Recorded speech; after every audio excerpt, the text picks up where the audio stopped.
అందరికీ నమస్కారం. ఈ వీడియో చూసే ముందు ఓం నమో లక్ష్మీదేవాయ నమః అని కామెంట్ చేయండి.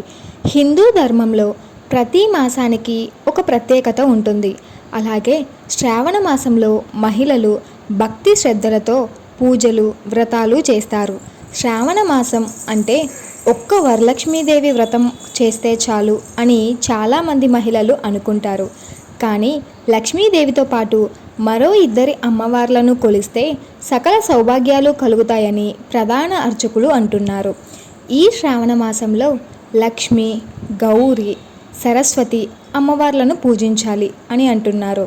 కొత్తగా పెళ్ళి అయిన మహిళలు మంగళ గౌరీ వ్రతం చేయాలి అని చెబుతున్నారు. పౌర్ణమి ముందు వచ్చే శుక్రవారం వరలక్ష్మీదేవికి పూజ చేయాలి అని తెలుపుతున్నారు. శ్రావణ పౌర్ణమికి సరస్వతీదేవికి పూజ చేయాలని అంటున్నారు.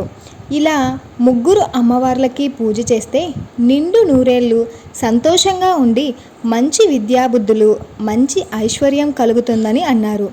మహిళలకు శ్రావణ మాసం ఎంతో ప్రత్యేకం. ముఖ్యంగా పెళ్ళైన స్త్రీలకు శ్రావణ మాసం అత్యంత ప్రీతికరమైనది. పెళ్ళిళ్ళ ముహూర్తాలకు శ్రావణ మాసం అత్యంత అనువైన మాసంగా మన శాస్త్రాలు చెబుతున్నాయి.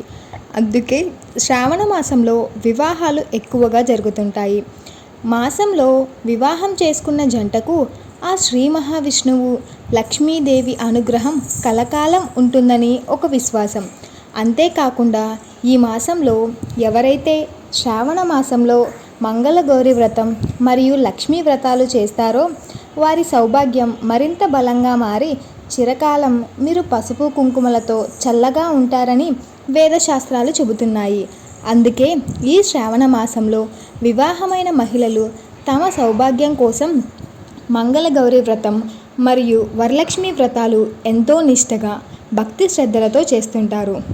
ఈ వ్రతాలు చేసే సమయంలో ఉపవాస దీక్షలు ఉండి ముత్తైదువులకు వాయినాలు ఇచ్చి ఆ అమ్మవారి ఆశీస్సులు పొందుతుంటారు.